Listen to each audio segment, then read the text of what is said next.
வணக்கம். இன்றைய காணொளியில் 16 முதல் 18 மாத குழந்தைகளின் வளர்ச்சியை மேம்படுத்த நவ்சேத்னாவில் பரிந்துரைக்கப்பட்ட செயல்பாடுகளை பற்றி கற்றுக்கொள்வோம். 17வது முறை வீட்டில் சந்திக்க செல்வதற்கு முன் தயவுசெய்து இந்த காணொளியை பார்க்கவும். வீட்டில் சந்திக்கும் போது 16 முதல் 18 மாத குழந்தைகளுக்கேற்ற வளர்ச்சி நிலைகள் பற்றி பெற்றோர்களுக்கு முதலில் விளக்கவும்.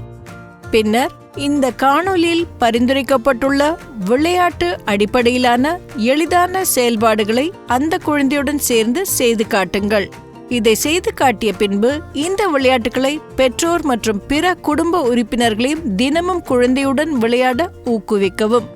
இந்த செயல்பாடுகளின் மூலம் 18 மாத குழந்தைகளால் பொதுவாக பின்வரும் செயல்களை செய்ய இயலும். தாமாக எழுந்து நின்று நடக்க முடியும், கையை அசைப்பது, கை தட்டுவது போன்ற பல்வேறு சைகைகளை செய்ய முடியும், பொருட்களை பெட்டிகளில் வைக்க முடியும், புத்தகத்தில் உள்ள பொதுவான பொருட்களின் பெயரை சொல்லவும், படங்களை அடையாளம் காணவும் முடியும். இந்த செயல்பாடுகளை தினமும் செய்வதன் மூலம் குழந்தைகள் இந்த வளர்ச்சிகளை அடைய பராமரிப்பவர்களால் உதவ முடியும்.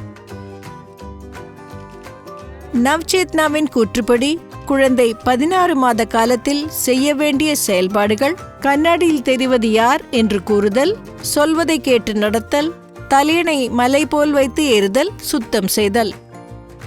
17 மாத காலத்தில் செய்ய வேண்டிய செயல்பாடுகள் இவைகள் ஒரே மாதிரி உள்ளதா?